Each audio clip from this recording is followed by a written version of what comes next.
So if you'll tell me your name again. Herman Engel. And my name's Deb Haas, and also present, Maggie Williams. Why don't you start off by telling me how you wound up in the service? Well, it was wartime. My father and I both had the same name, only I was called, when I went to service, I was without the junior till I went in the service, and then they added junior, and since then, of course, I've dropped it since my father's did.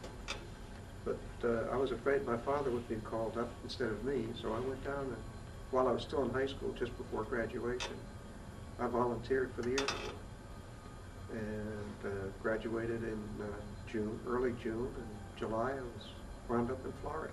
How old were you? 18 years old. What was your training like? Training? Well, was regular Army training, basic training, and then from then on I went to, from Florida, went to Florida for basic training. Miami Beach. It was a tough grind, really. From there I went to Kent State University for 3 months and took some college training, what they call college training detachments. There we went through classes, regular mathematics, sort of pre-college math, history, geography. Did a lot of things, and also got 8 hours in Piper Cub. That's when I found out that I didn't want to be a pilot, that I wanted to be a navigator instead of a pilot, because I like math anyway. What about the Piper Cubs turned you off to the pilot? No, the reason I did very well in the flying, except for one thing. I couldn't count spins. The instructor would tell me to do 2 spins. I'd get into it, and I'd get out of it, and he'd say, "How many spins was that?" I said, 2. He says, "No, you did 3.5. Oh. And he kept trying, and for some reason or other, I couldn't reorient myself quick enough to do that. I figured if that's going to be if that's the way it goes, there's no sense even trying for pilot, because I'd wash out right away. So I opted for navigating. But I scored well when we went from Kent State University in Ohio to what was it? Texas, San Antonio, Texas, for placement. We took the battery of tests, and I scored equally as pilot, navigator, or bombardier. So. What about navigator appealed to you? Math, and I like maps. I like geography, history, and math. So it sort of combined everything. So where did you go from there then? From there, I went to Monroe, Louisiana, for navigation training.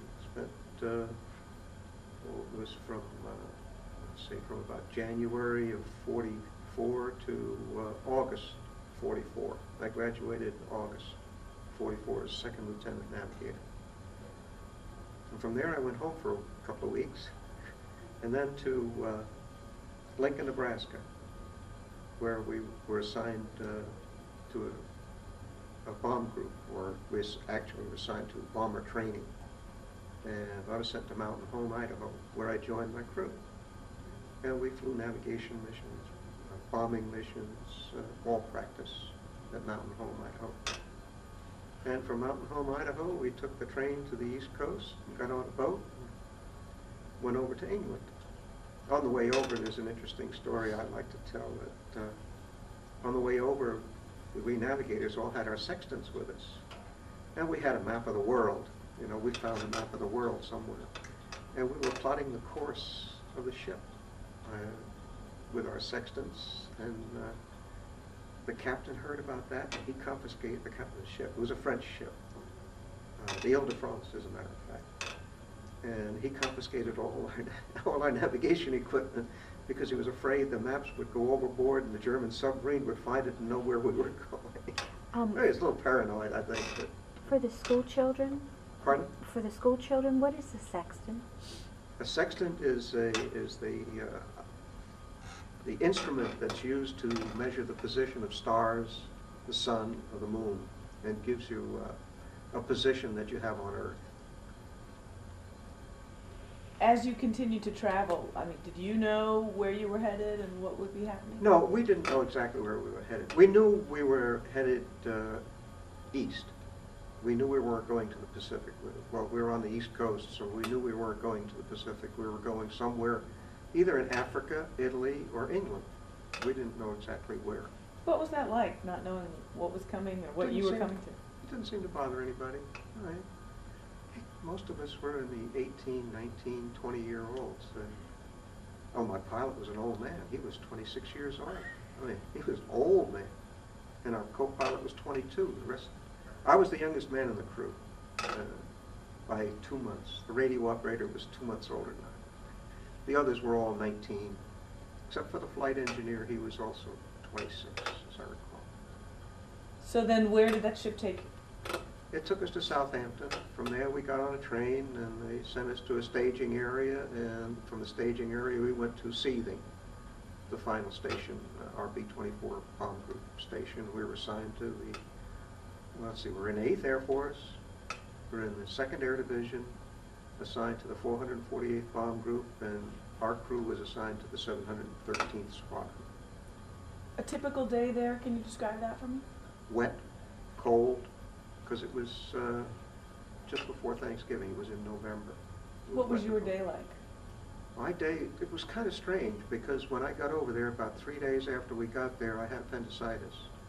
And they put me in the hospital for an appendectomy. And it seemed, right at that time was when they had the worst weather over all of Europe, because no planes flew from the time I was in the hospital till I got out, which was 21 days later. And we flew our first mission together. I was back with the crew to fly the first mission on the 24th of December. And that was in support of the Battle of the Bulge. Tell me about that particular mission, your first one.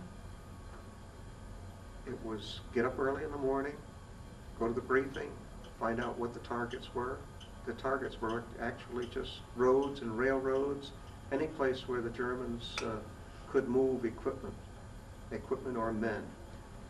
And we took off, again, just about dawn, form, climb up to 18, 20,000 feet, get into your group position, and then fly over to your target, bomb your target, and go home. But I can remember looking down and seeing the snow on the ground, and here I am in a nice, warm, heated flying suit, and those poor guys down there just freezing. I mean, it just looked so cold and desolate. I can remember that. Given that it was your first one, and again, the idea is to get out there, bomb the target, and come back. When you were successful, what's that feeling like for you, your very first time? It's strange. I guess I was just too young to have too many feelings. At 18, 19, you don't think about things like that. You don't think about fear. I mean, we're all scared. I'd be a liar if I said I wasn't scared. Everybody was scared. But it was scared. It wasn't fear. It was something you hadn't done before. So you would naturally be scared. It's like first time you get in to drive a car. I mean, are you fearless? Are you fear? Do you overcome with fear, or are you just scared? You're a little scared.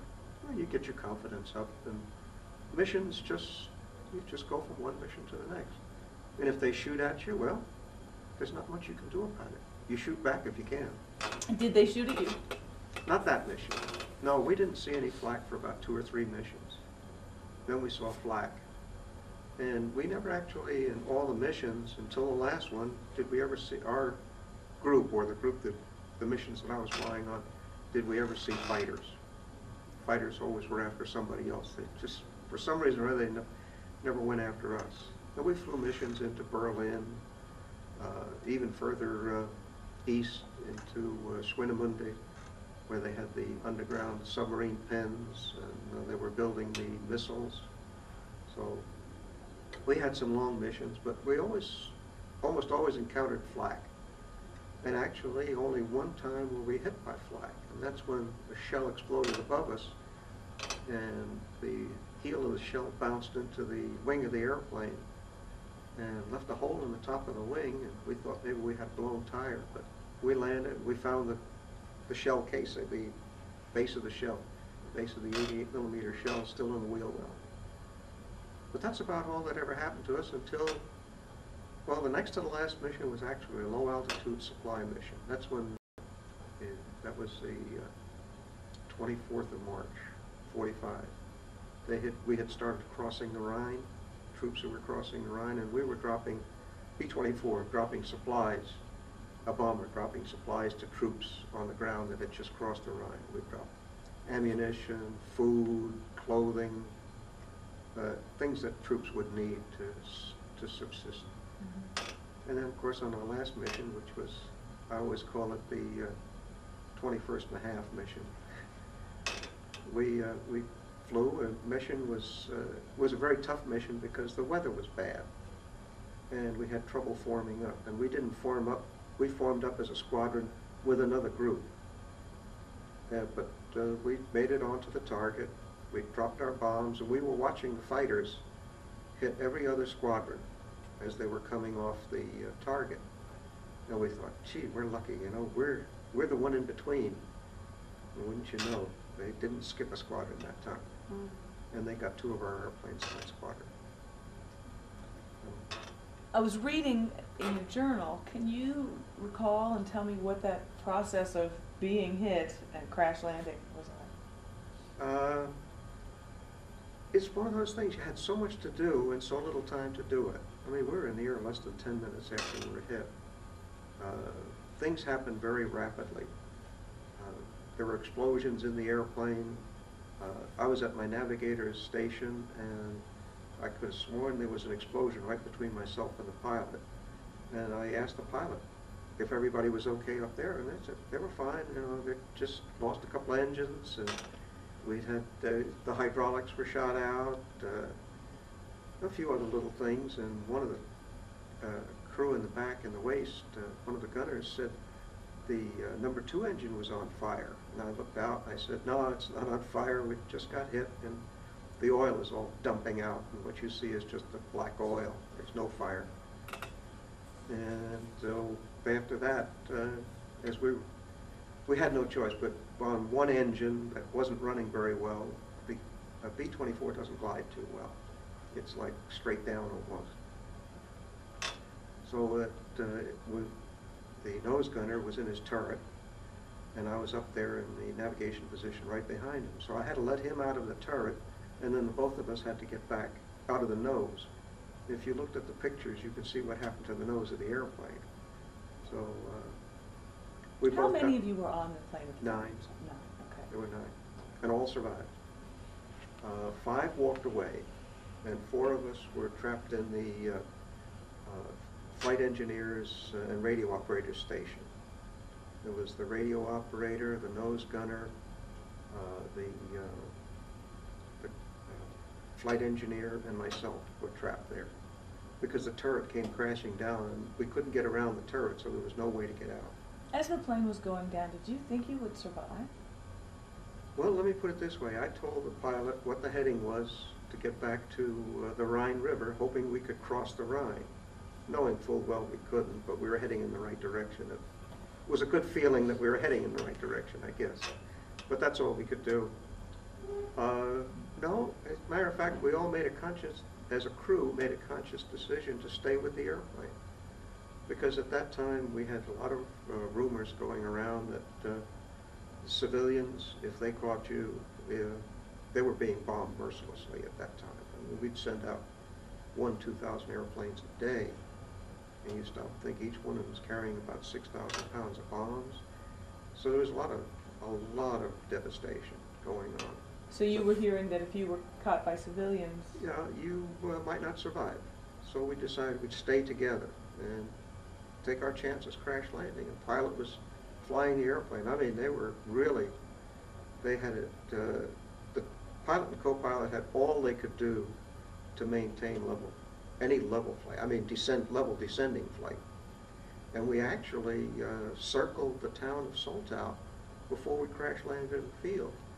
And if it hadn't been that the field was freshly plowed and there was a ridge in the field, the airplane would not probably have looked like that. It would still look like a B-24 with its wheels up and a belly landing.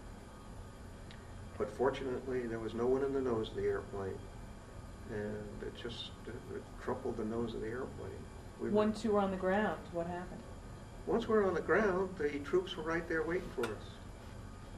The Army was right there. Lieutenant Grauenhorst, who I met many, many years later, back in '96, who was the one who was our captor. They were on the ground waiting for us. They took the first 5 into town. They walked and ran them into town. And the civilians, actually my pilot got, one of the civilians got through past one of the guards and hit him in the back of the head. And he still has a headache from that, I think. Mm-hmm. But they got into town, and then the 4 of us, they had to get some jacks to jack up the turret to get it off the nose gunner. The nose gunner's foot was caught under he was the only one that was really seriously injured. We have a radio operator that claims he was injured and had a broken leg, but to this day I don't believe he had a broken leg. But then, you know, there were 9 people on that airplane, and you have 9 different stories. Each one has a little bit different. But Once they got you out of the plane. yeah, I was the last one out. They had the other crew members were trapped basically by the turret, but the turret, when they lifted the turret came towards me and closed me in a little further. But they got the other 3 crew members out. And then they had a local mechanic come out with a hatchet and chop the hole in the side of that airplane. I mean, I was sitting right there, and he chopped a neat hole right around. Where did you go from there? From there, we went into the cavalry post. Lieutenant Grauenhorst was the cavalry officer, and he was in charge of the troops in Soltau. And they took us to the cavalry post, put us in a room with a guard outside, with 1 guard outside. And actually, the 4 of us were taken to the hospital first and checked over. The Germans did very well there. They took us to the hospital and checked us to see that we were okay and that there was nothing wrong with us. And we joined the crew then in the cavalry post. And there we spent the night. And then, as I told you before, the Lieutenant Grauenhorst was approached by a couple of SS troopers that were in town, and they wanted us for questioning, and he said no. And he turned us over to the Luftwaffe the next day. They took us by truck up to Pinneberg, which for interrogation. So that was about the sum total of it. I mean, things happened so fast and so quickly, and we were pretty hungry about that time too, because we hadn't eaten since about 3 or 4 o'clock in the morning, and it was late in the afternoon. Did you, I mean, at this point you're a prisoner of war. Did you, again, was that fear back? No, I can't say it was fear. Scared, yes, but not fear. I can't say I was afraid of dying. Right? That happens to people every day. And I saw people, other crew members shot down that couldn't get out of their airplane, so we knew they were dead. But no, I can't use the word fear. Scared, yes. But fear, I think, is something else. Fear would keep you from doing things that you had to do. Scared, you kept doing things you had to do. You mentioned earlier you felt that that gentleman's sending the SS away was vital to your Oh, yes. life. Tell me about that. I think that probably saved our lives. The SS troops are pretty, the stormtroopers, SS troopers, were a pretty rough group. And they weren't afraid to ask questions the hard way. And not having to be questioned by them made a big difference. We didn't know that at the time. I found that out later. And that was confirmed by not only by Lieutenant Grauenhorst, who was a very honorable individual.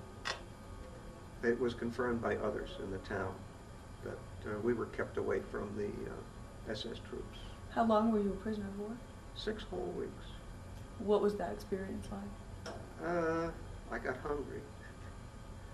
There wasn't much we could do. We played baseball, we ran, we walked, we talked a lot. We did our own cooking. We had some Red Cross packages that helped us. I weighed 175 pounds going in, and I came out at about 150. and I'm up close to 200 now. How did you come to be out of the camp? Liberated. The Russians liberated us, and Colonel Zemke was in charge of our camp at that time. Zemke was a P-51 fighter pilot. He was the ranking officer in the camp, and he told us to stay close to camp, because it wasn't the best thing in the world to go into town at that time. Well, some fellows did, and they got banged around a little bit by the Russians. If the Russians wanted something from you, they took it from you. The cavalry went through first, and they shot up the town pretty well. And then they had, they must have been 2,000 or 3,000 Russian troops. And I mean, these were men and women with automatic weapons, horse-drawn, donkey-drawn carts, loaded with wine and beer and alcohol, and most of them, I think, were drunk most of the time.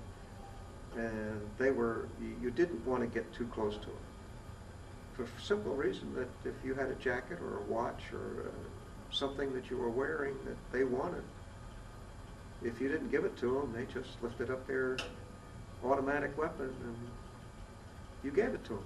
And these were the people who were liberating you? Yeah. But they were peasant troops. They were the peasant troops that we didn't get involved in, but the few who did came back real quick and told us, so that we didn't bother with that. But then eventually things quieted down, and we did go into town, and they had a political prison encampment in town, at barbed wires, and we walked in there and looked around, and it wasn't very nice, and we all wound up with the fleas coming out of that. So, and then we spent about 4 days waiting for B-17s to come in and fly us to France, to Camp Lucky Strike, where they started feeding us a little bit better. And they told us, just take small portions, eat a little bit at a time, and you'll be okay. And those that didn't do that, that say, well, I'm hungry, I'm going to eat and eat, and they were really sick. They really got sick. They just overloaded. But those that you just eat until you felt satisfied, and it didn't take much to satisfy you. And they had eggnog twice a day, in the morning, in mid-morning, and mid-afternoon. And then finally, on about the third day in Camp Lucky Strike, they had steak. It was, up to that, it was boiled turkey, boiled chicken, very mild, bland food. But it was good. It was a lot better than what we had before. What kind of food did you eat as a POW? It was mostly Red Cross packages. We had, well, whatever was in the Red Cross package. Most of it was powdered milk. We had dates or prunes, and we used the little bit of things we had. We'd make cakes and fix dinners, and the Germans provided, well, it was hot water, really. They called it soup. Sometimes you could see a vegetable in it, and sometimes you could see even a little piece of meat. But it was enough to sustain you. After about a week in prison camp, you stopped being hungry. Your stomach started to shrink, and you just, you got by on what it was. Mm-hmm. Matter of fact, 4 weeks into prison camp, they decided to have boxing matches. And they invited the German commandant, and they put up stands, and they had boxing matches. And the rounds were 1-minute rounds with 3-minute rest. If you're familiar with boxing, it's usually 3-minute round and 1 minute. It was the other way around. After about 30 or 40 seconds, the boxer's arms were hard to come up. Now, was this something that all of you participated in? Or? Well, it was, not everybody could participate. We were 8,000 prisoners in that camp. So there were maybe 30 or 40 that participated. That were originally, that did boxing, did some boxing. Oh, okay. We had we played a lot of baseball, soccer, and running, depending on what you did when you were at home. Mm-hmm. I played sandlot baseball, so I played some baseball. Barehanded, no gloves. Ooh. Was it you know, you see the movies about POWs. Your experience sounds very different. Was it? I mean, in the end, at the end of the day, you're still a prisoner, though. Oh yeah, yeah. You're still a prisoner. You were locked in at night. The guards with dogs walked around. And you stayed pretty quiet. About that time was too close to the end of the war. No one knew where the front lines were, where the bombings were, where the troops were. I didn't know of any escape plans that were being made then. It's not like Stalag 17 where you had that going on all the time, or we didn't have any Sergeant Plinks either. Well, that's probably good. No, they were all regular troops, and they didn't bother us, we didn't bother them. But it was only 6 weeks to the end of the war. The Germans pretty well knew. As a matter of fact, 2 or 3 days even before the Russians came through, the military had already left the area. And our camp was open, but we kept it closed just for the simple reason we didn't know where the troops were. Mm-hmm. And you're wandering around there, you're going to get shot. So you felt safer once they were gone, just staying in amongst yourselves? Staying in the prison camp until we knew the area was clear. And as soon as the Americans came in, they flew into there's an airfield close by, close by Barth. As a matter of fact, that's now a flying clubs are in there, that same airfield that we flew out of. But when we left there, there were Ju-88s and a few F-109s and 190s. We were shot down, actually, by Me-262 Messerschmitt, the first operational jet aircraft. As a prisoner of war, what is it like seeing the American planes landing to come and get you? It was just like home. Just like being back in England at our base. Only there were B-17s instead of B-24s. You mentioned that you had occasion to meet the lieutenant many years later. Can you tell me how that happened? In about 1993, 94, a young German, he was 12 years old at the time our plane crashed. And he lived in that town. His name was Gerhard Bracker. He became a professor, university professor, spoke very good English, and went with a group of exchange students into Vermont and met a fellow up in Vermont who was housing some of these exchange students, a fellow named Brian Lindner. Matter of fact, Brian was here at the museum about 4 weeks ago. And Brian was a B-24 enthusiast, and so Gerhard told him that when he was a little boy, and a B-24 crashed right outside of his town. And that lit Brian up, and he says, what was the date? And he found that there were 2 aircraft that were crashed in the area at that time. One was about 20 miles away, and one was right in town. And they decided that they'd look up the crew, and they found the crew. They found first telephone number they found, or address they found, that was correct, still correct, was the co-pilot. He hadn't moved out of McDonald, Pennsylvania.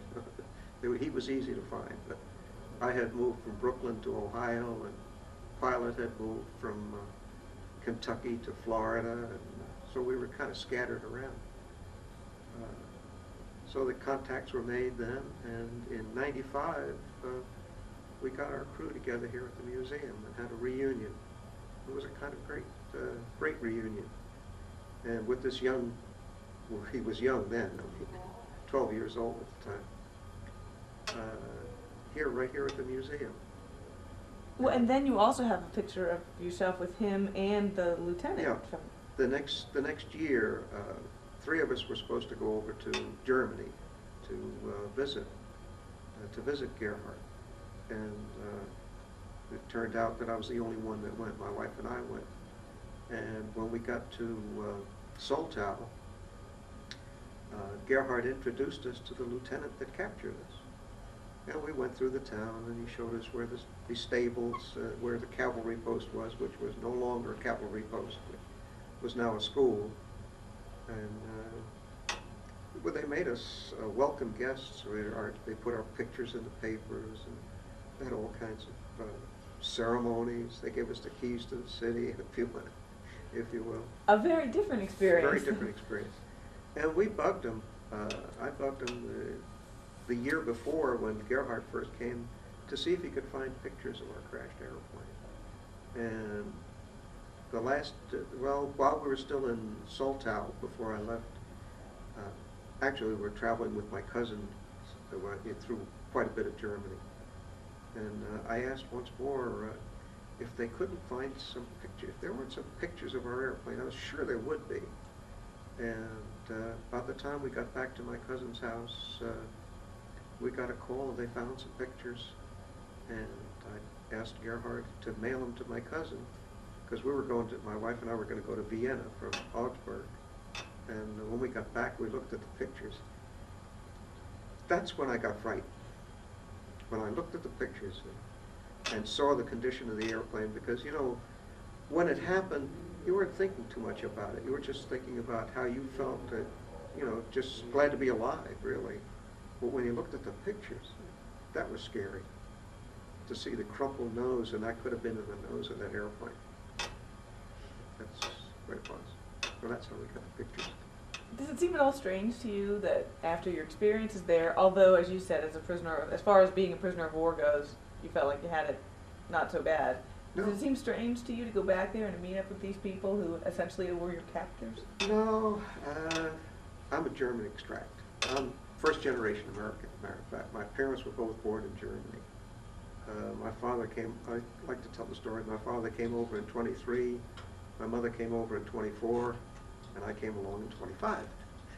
So, but I had the advantage, even though we weren't wealthy, we made 2 trips, my sister and I, with my mother and my aunt, made 2 trips to Germany in 1932 and 1937. So, I was familiar with Germans. I could speak German, had German background, German upbringing. I didn't feel uncomfortable with the people. The only time I felt uncomfortable was when we were being moved from the interrogation, after we were captured, from interrogation to the prison camp. And that was, one was through Hamburg, which had we had just severely bombed it 3 days before. The railroad station was a beautiful railroad station at one time, and all the glass roof was gone. And the people looked at us and they were angry. But the soldiers kept the people away, and we made it.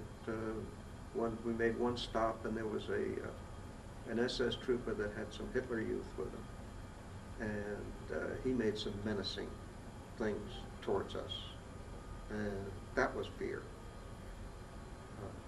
But other than that, we were treated reasonable until we got to Rostock, and the troops put us up in a restaurant, but the Burgermeister, the mayor of the town, came out and said, "Oh no, they're going into jail," and they put us down in the jail. So you figure out a whole boxcar full of people in about, a room the size of that closet.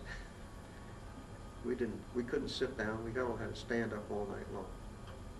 But that's the worst experience I had as far as prison was concerned. Other than that, it was bad, except losing weight, which I wish I could do now. What kind of camaraderie comes out of something like that? An experience of standing all night in a closet? You get close to one another. You look out for one another. You're very careful of what's happening to other people. We took very good care of one another. If there was a problem, everyone came to your aid.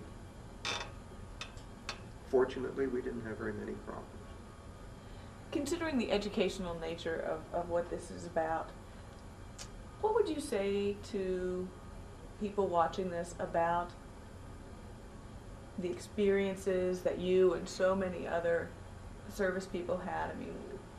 Go ahead. Well, it was a great experience, and I feel that it helped me to grow up very quickly. It's an experience that you can't buy, but it's an experience that once you've had it, you wouldn't want to do it again. I feel that I gained from it. And I look back on it, and I know I gained from it. Because when I got back into the States, the first thing I wanted to do was get back into school. I had graduated high school. I had already enrolled in college. So all I had to do was go back to the college and give them my old Army serial number, and Uncle paid for all my college education. So it was a very good experience for me. Do you think people, again, how important is it, do you think, that people of other generations remember the realities of what you experienced? Well, I hope they remember it so we don't make the same mistake twice.